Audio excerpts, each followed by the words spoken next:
Hold on, this is part 3. If you haven't seen 1 and 2, follow this link. You definitely got to go watch those first.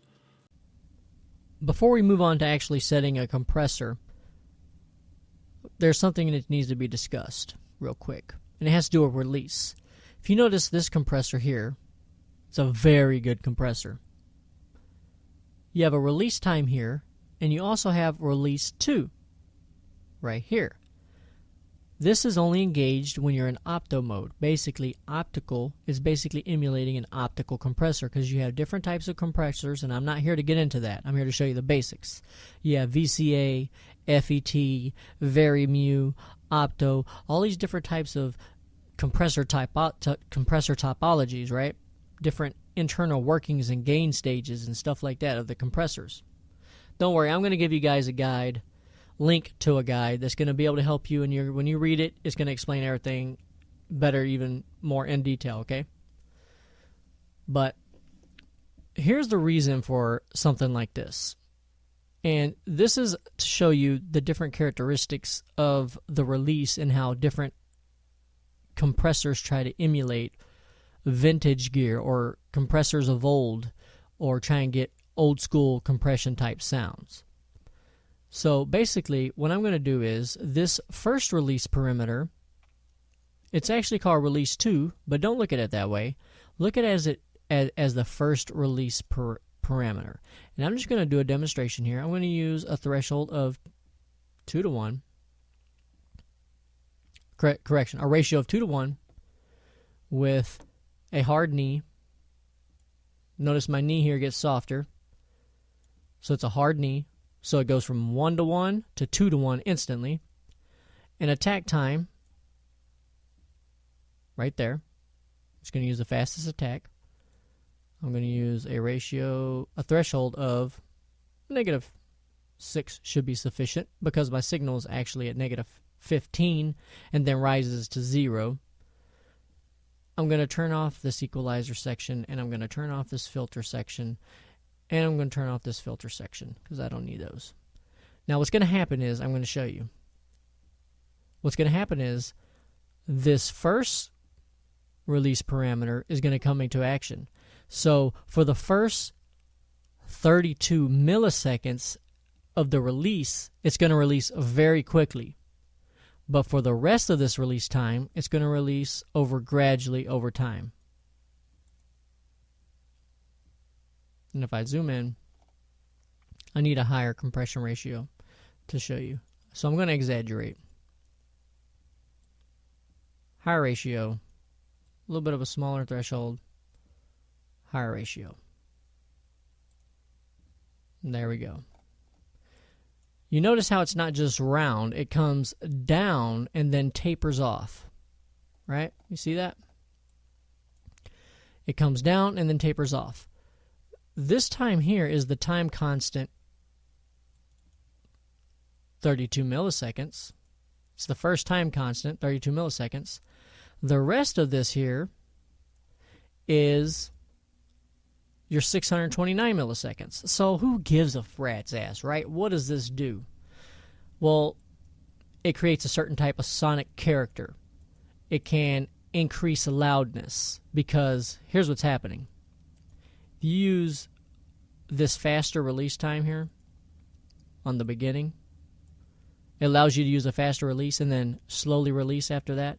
What's happening there during that first initial release?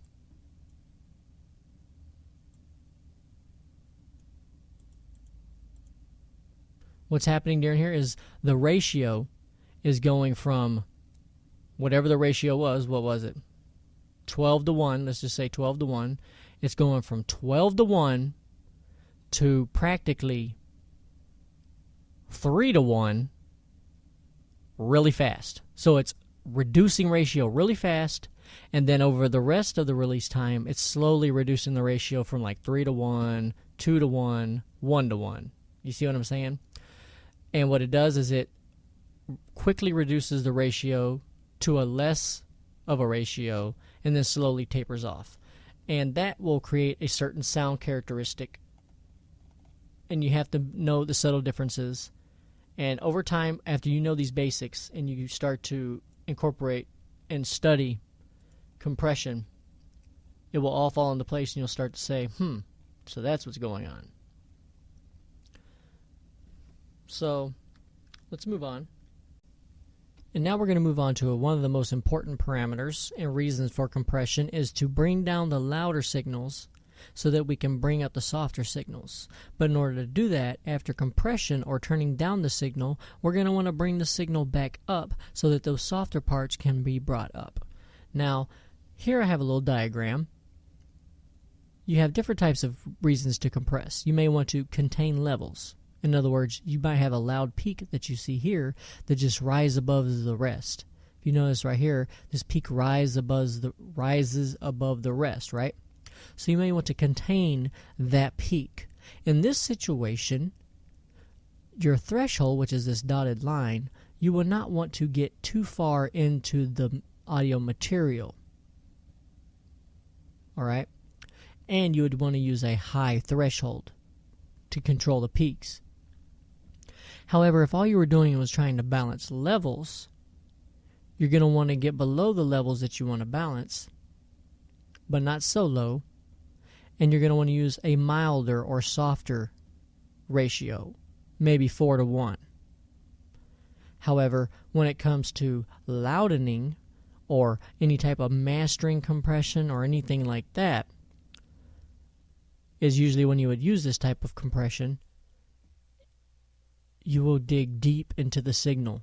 You will use a very low threshold, but you will use a very soft ratio of about 1.2:1 or 1.5:1.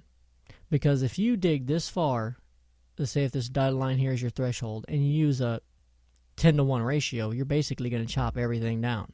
You're going to destroy all the dynamics. So here, let's concentrate on leveling, right? We're going to level something. We have this here, and this is one of those situations where you'd want to use a high ratio and a threshold that is above your average level here. All right?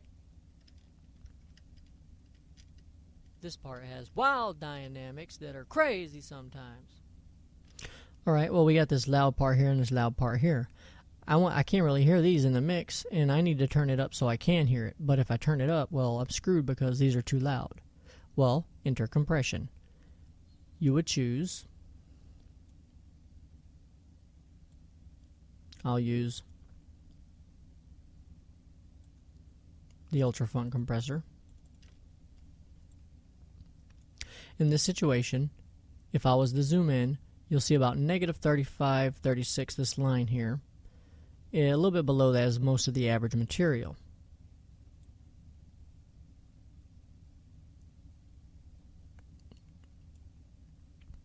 But I don't really want to affect this.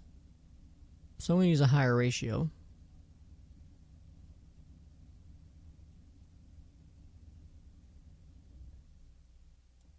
Of about 8:1. And if you notice the attack here, it's got some attack on it. I want to be able to get, so I'm going to bring that to a fast attack. I don't want much getting through.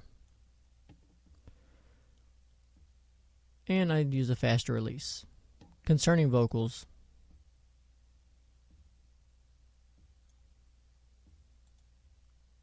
so what I have done is I have not messed with this or this, but I have tamed this so that it's more level. And now this is the parameter I was discussing. I'm going to undo that. Bring this up. So that's good. So we brought that peak down. But what we could have done all in one shot is increase the gain.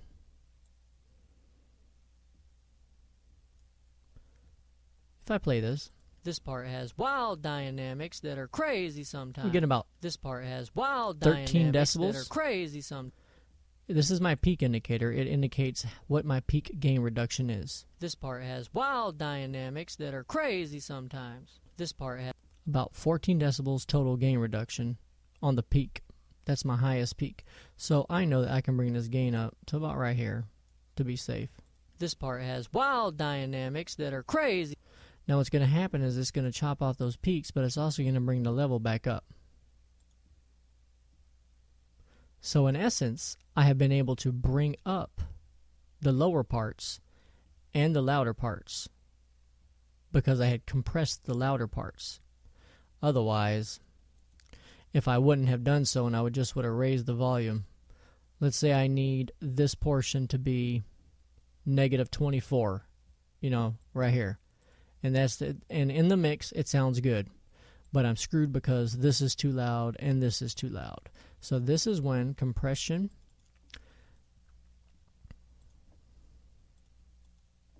comes in. You'd use a high ratio and a threshold that does not interfere with the average level. I'm not digging into that. If I dug into that without the gain,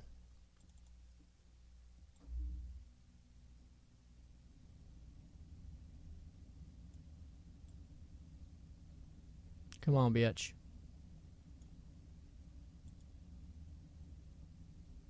Didn't really affect it, did it? But if I dig in deep, it will affect it. That's not what I'm after here. I'm after these peaks here. And you'll notice that if I reduce my ratio at the same threshold, let's say negative 36, but I use a ratio of 3:1, still does a good job, right?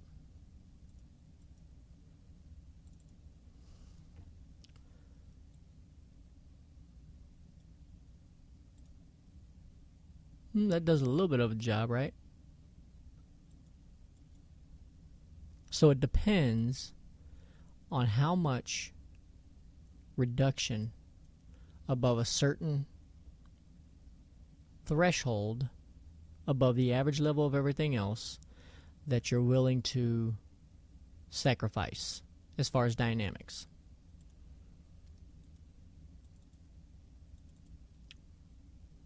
Here we have one that is already pretty much leveled out. Alright, it's pretty level all the way across. This portion here is not very dynamic. It's pretty much all the same level, so there's not really any dynamics involved.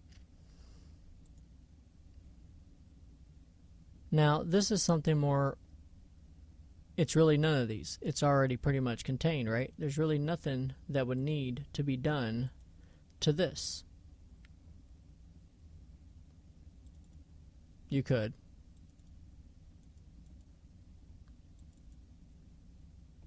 This one's a little bit more dynamic. You notice right here? This part right here is pretty dynamic. It's got different dynamics where I get louder and I get softer. Maybe I might be moving away from the mic. Pretty retarded. Now here you might want to do some compression.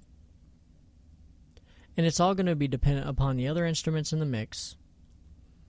And like I said, I'm going to give you guys some guides that you can read that will explain all this more in depth. But if I was going to compress this, let's just say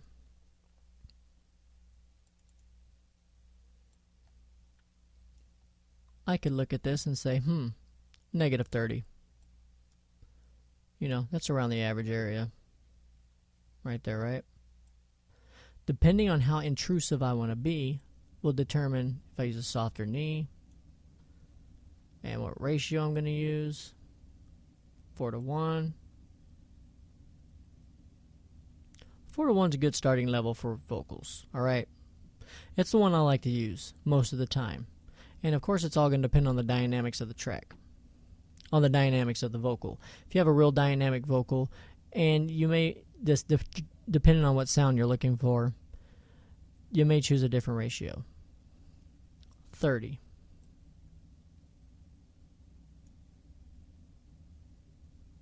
Remember, I have a negative 9 decibels, so it's going to affect it differently. It's going to be more not noticeable. However, this will be more noticeable. So I basically kind of tamed it down a little bit. But actually, if you want to tame it more, use a higher ratio.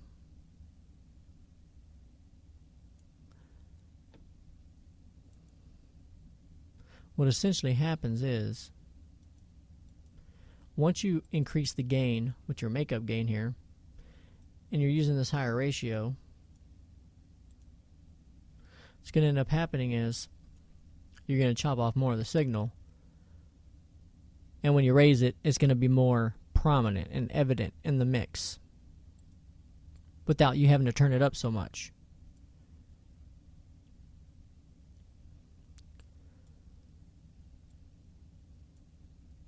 As far as attack and release parameters for vocals, listen, it's all about your ears. If you're working on a lead vocal element, you might go all the way up to 10 milliseconds attack time. If you have other instruments, for instance, it depends on who was mixing the actual instrumental. Did they leave a long attack time on the snares and the hi-hats? Are those real prominent and forward in the mix because of the short attack time? Correction, long attack time. So now they're coming through, and they're coming through the mix because that initial transient, that initial, for instance, peak right here, this initial peak is allowed to go through because of the slow attack time. Well, that instrument's probably going to be more forward in the mix. So what you're going to have to do is you're going to say, hey, you know what? My vocals sound like they're too far away. All right? They're just not in the mix good enough. My lead vocals. That's where your attack comes in. All right?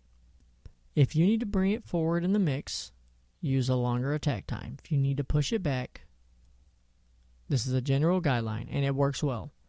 Use a faster attack. Also, the release. Listen to the release of the... when you practice, try a very fast release. See what happens to the sound. Start to see what release works best in your certain situation. And that's pretty much all I can do as far as compression right now. As long as you guys get the basic idea of compression, is that if you're just trying to balance levels, you're going to use a lower threshold and a softer ratio. But if you're trying to contain a certain level, you're going to have to use a little bit of a higher threshold because you're going to have to use a higher ratio. So you don't want to chop everything down. You just want to get rid of that peak. But as a general guideline, when it comes to compressing vocals, 4-to-1 is a good starting point. If you want to be less intrusive, use a soft knee. And you could, for instance, in this case, if I wanted to be even less intrusive, do somewhat of a limiting, okay? Because sometimes limiting works. Sometimes limiting is what you're after. Limiting is basically a high ratio. -30. That may be what you're after. What's happening is I am not screwing with the dynamics in here and here and here. I'm not messing with these dynamics. I'm only messing with everything above the threshold at a high ratio. However, if you bring the ratio down, you'll notice that you'll get less of an effect.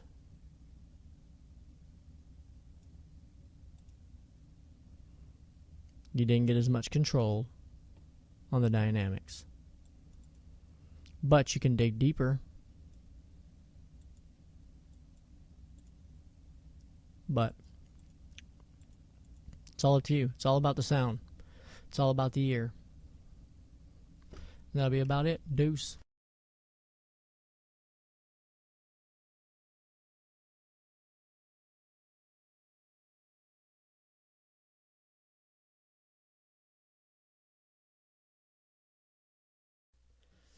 All right, now I could get very even more in-depth and technical on compression, but I just need to give you guys the basic ideas and principles, and I'm going to show you some things that can possibly help you along your way.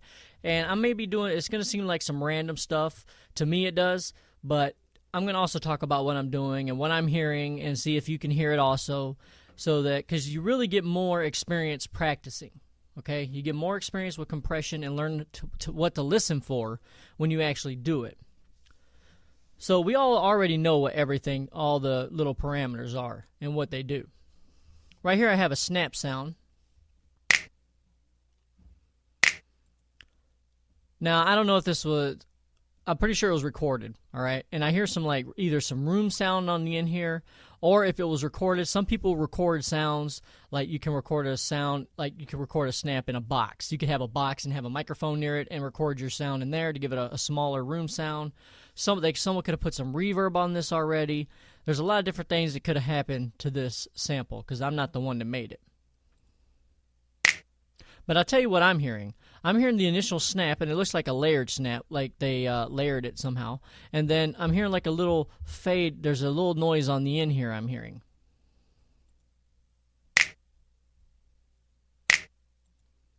As it decays, this portion here. So we got the initial attack in this area, but then it decays right here.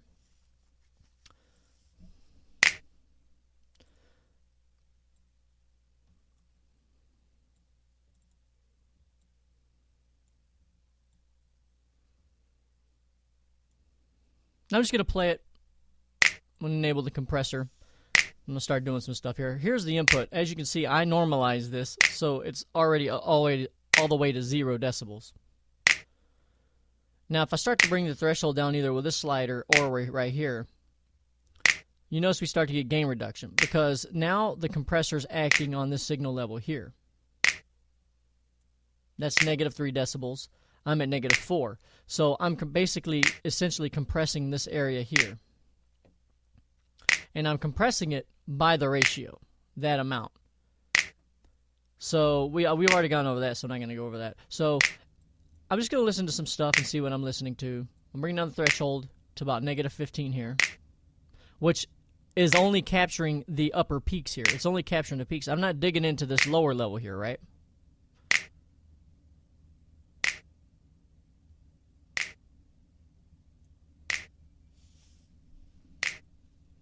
All right, so now what I'm going to do is I'm going to increase the attack. I'm actually going to go a little bit lower. I'm going to go to about right here so I can dig into it, okay?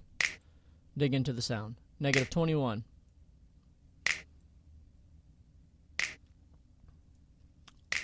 All right, so we're starting to basically compress everything above this level. Up here and everything above this level, all this stuff here. Now I'm going to start, if you notice, it sounds like lower. It sounds closed, right? So let's see what happens when I increase the attack time. You hear that more of the snap now, right? Because some of that snap, due to the attack time, is allowed to come through now. So we're actually letting some of the signal level come through untouched.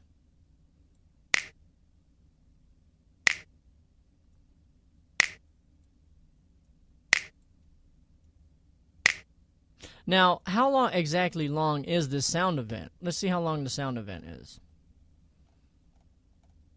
Now, when you actually start doing compression, you don't look at all this, all right? You don't have to look at all this. You can look at the waveform and pretty much come up with the idea of what you want to compress. All right, so this sound event only lasts about, if we're at 8.5 here, and we come all the way over here to, you got to include all this sound here. All this little sound here needs to be included, right? Because that's part of the sound. All right. So the sound event lasts from here to here, from 8.5 to, we'll say, over here, which is basically, it's about 150 milliseconds. All right. So it wouldn't make sense to set my attack time. Wow. It would not make sense to set an attack time above 150 milliseconds, right? because that's how long the sound event is. It wouldn't even make sense to set my attack time anywhere in this area. All right? Because I'm essentially letting the whole entire... Well, you could. It depends on what sound you're looking for. But some things don't make sense. For instance, as I've said before, you wouldn't pan a lead vocal all the way to the left. All right? You wouldn't have your lead vocal coming out the left side the whole track. You know what I'm saying? So some attack times make sense. All right? So you're going to look at this, and you know, because it's a short time event, that you're going to use a little bit faster attack time, because there's no use in trying to use an attack time, like this. I'm basically letting almost the whole signal go through. Now, I am still getting compression, but I'm only getting compression about -3 because I'm only messing with this area here.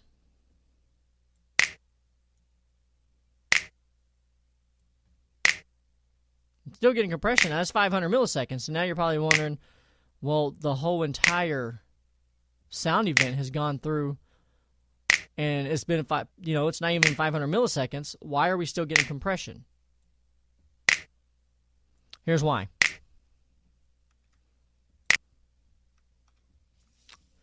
You see here, let's say we have an attack time of 20 milliseconds, right? Some compressors may not compress or do any type of compression until the attack time has fully been reached, and then instantly compress, as you can see in this little graph. And this one right here, it's waiting, and then once the attack time has been reached, it starts compression. All right, that would be like a perfect compressor, right? But that's not what's happening. What's happening is over the period of the attack time, compression's slowly starting to come in. And there's all kinds of... It may gradually come in. It may come in fast and then slowly go to the the final ratio. So it may start at 1:1 here. And throughout the attack time, let's say if you have a 4:1 ratio, throughout the attack time, start to go 3:1, 7:1. The attack time, I'm not saying it's a knee, it's like a knee, but it can be thought of something like that, all right? I don't want to say that because then some people may say, oh, Dozy, you're wrong. But, because it's not a knee. It's not called knee. It's called attack. But it's pretty much almost the same, kind of the same thing. Here, it's waiting. It's got a ratio of 1:1. And if we have a 4:1 ratio, right? Well, compression's kicking in very slowly. And then towards the end, it gradually gets, it just kind of tapers off like that. Some may go from 1:1 to 2:1, and then 2.7:1 to 3:1, and then even come back up on the ratio and then go back down throughout the attack time. This is one of the contributing factors of a compressor sound, because not all compressors sound the same. And this nonlinearity is one of the things that determines a compressor sound. It's why some people say, hey, you know what, for this, I'm going to use this compressor because I like the way it sounds.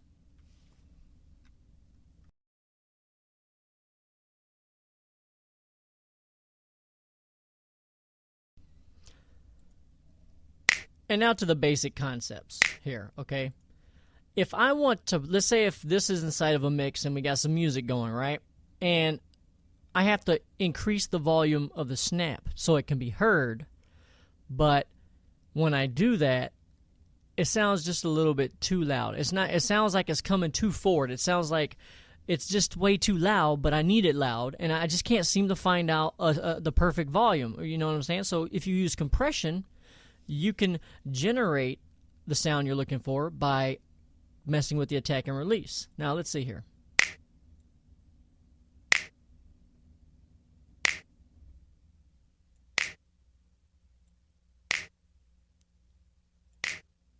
You notice how it becomes more of a closed sound. It's like I'm actually turning it down. And in essence, I am turning it down.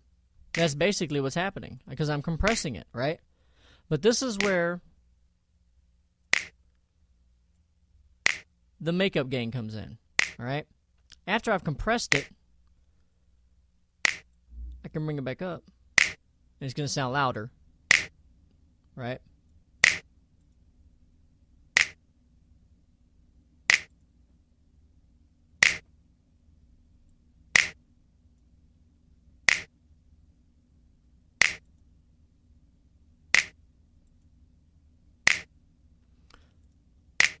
You'll notice I have a fast release here, so I shouldn't be doing that right now.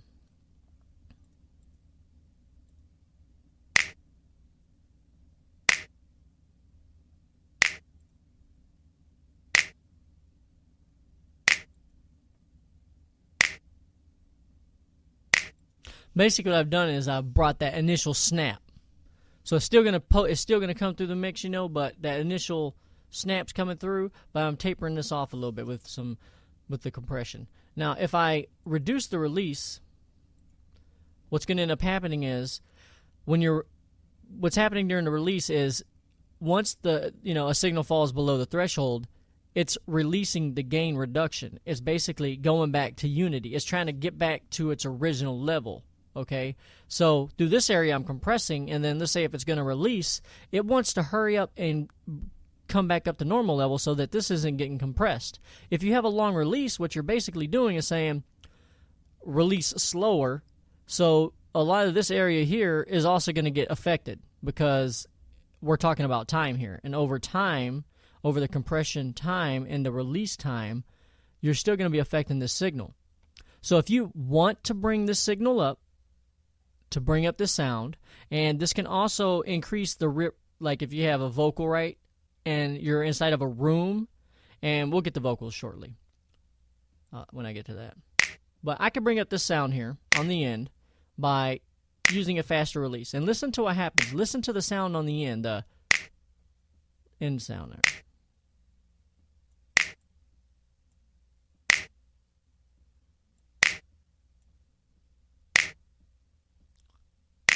You can hear the sound louder now on the end.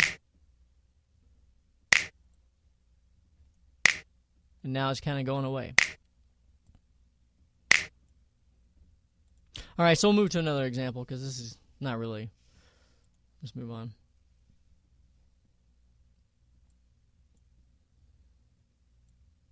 I can't drag it in there just yet. Let's use a snare. I'm going to convert the sample type so you guys can get a better look at it. And I'm going to chop this off because I just want this. And I'll chop this off. Hopefully it doesn't play fast. There we go. So we got a snare, right? And what I'm going to do is I'm going to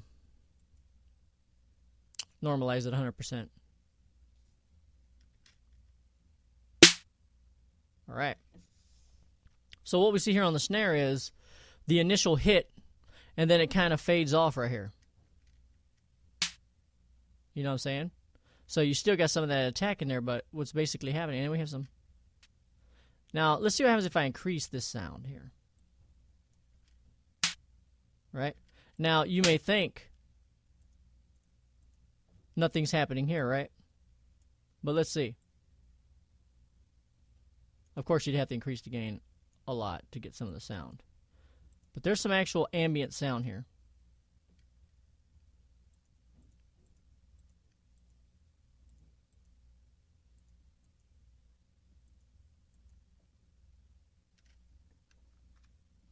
Actually, no, now that I listen to it, I think this was gated off and then basically, essentially, lowered down to affinity. So all we're working with is this here. This sound event, it's not very long, but it's kind of long. It lasts a little bit of time, right? From here to here, we got 420 milliseconds all the way to 600. So you figure about 200 milliseconds of time passes between here and here. It's about 200 millisecond time event, sound event. So let's bust out the compressor and see what we can do. Maybe you want this end of the snare here. Maybe you want that sound brought up in the mix. Maybe you want to get that room sound. Maybe you want to get that reverb that may be on there, depending on how it was recorded.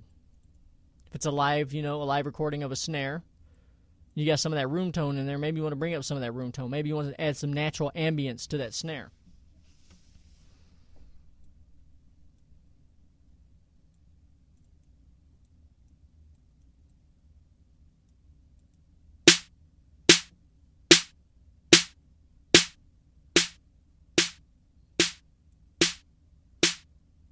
Let's start to increase the attack time so we can bring out the snare a little bit.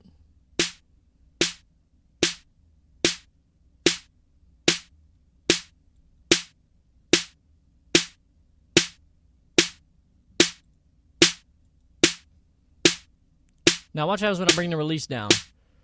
Basically what's going to happen is after it falls below the threshold, which is about right here, all this area from here to here is basically during the release time, it's going to try and bring the level back up. Because right now it's compressing, but it's going to want to bring the level back up because it's no longer above the threshold. Let's say negative 15.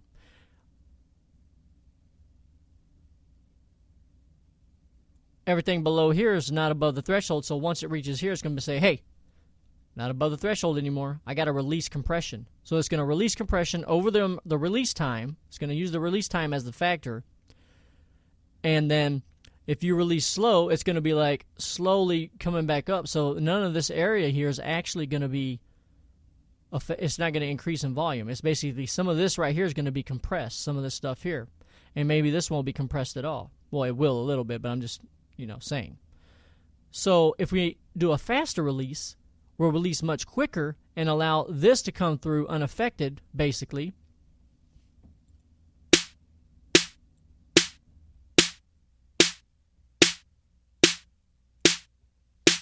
You hear that little splash? There's a splash on the end. That's what you're hearing right here. I've brought up that splash on the end because of my release time.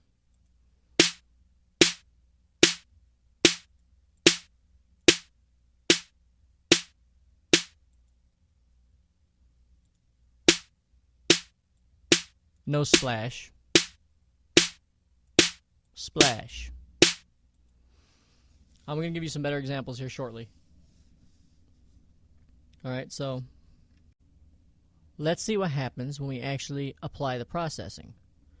We'll use a long release here. I'm going to exaggerate on this. Fast attack, a ratio of there, and this. So basically anything above this red line is going to get compressed right here. All this is going to get compressed at a ratio of 4 to 1. And we got a really fast attack. Basically, really fast. And that's a really long release. I'll hit OK. We've essentially affected all this too. I'm going to undo that. If you notice, we're turning down a lot of it. We're even affecting this end tail here because our release is too slow. So we're actually turning that down too, or compressing it.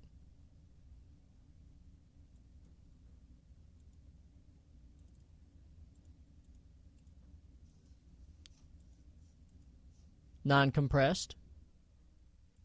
Compressed. Alright? It's basically, our attack time was really fast, so we caught everything. We caught from the initial transient. There's no initial transient. It's going to sound pretty dead, alright? This is you can hide this it's going to make it sound more far away and more distant. And however you think it sounds to yourself. Okay, I'm just saying the way it would sound to me. And it all depends on the context of the mix. Now, let's bust out the compressor here. Now what we'll do is we'll increase the attack time to 10 milliseconds. We'll use 15 milliseconds to let some of that come through. Actually, since this is a 200 millisecond time event, right here would be 100 milliseconds. So you figure if I want some of this to come through, I may have to use a 30 millisecond attack. All right.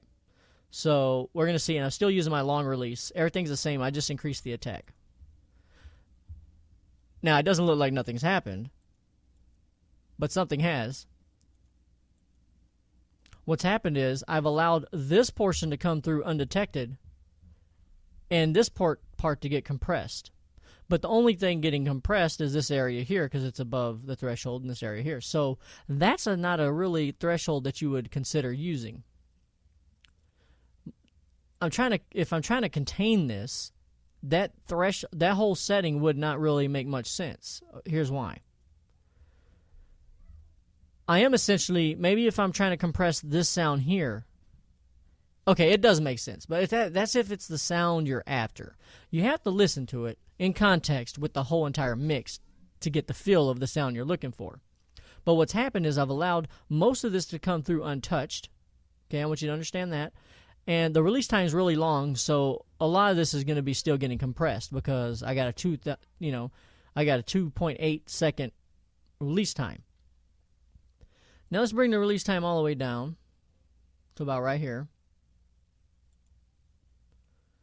You can see that what I have essentially done is I have basically lowered all this section here, leaving this section untouched because I have a fast release, and I have this portion also coming through. So really all that got turned down or compressed because of my settings is this area here. All right? I'll do that again.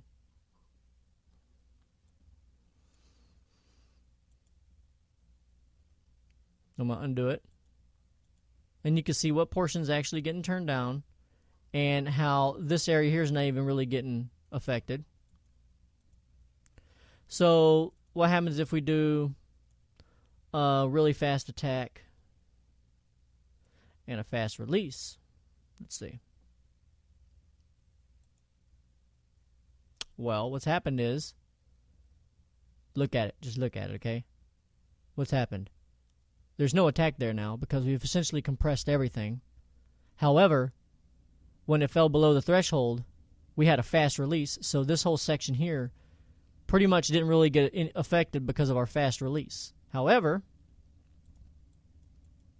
if I choose a slower release, concentrate on this end portion here,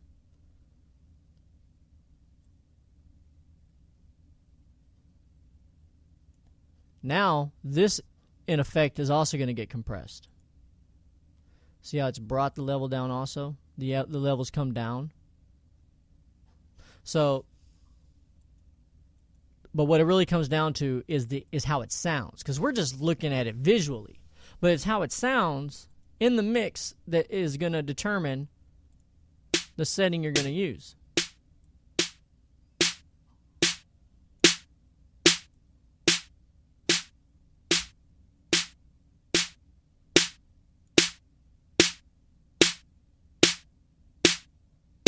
Now, I'm not using any makeup gain. The purpose of the makeup gain is to, after compression, bring up what you've done, which will, if you've, let's say, the softer sound here. Let's say I want to bring up this soft sound here. This is too loud. This peak's too loud here, all this area here. But I want to bring up the soft sound, but I can't because of this loud part, and it's just going to get louder, right? And it's just going to stick out in the mix. So what you can do is you can adjust your attack and release to allow less of this loud portion here to come out. Use a fast release to not affect this portion here. And then when you bring up your gain,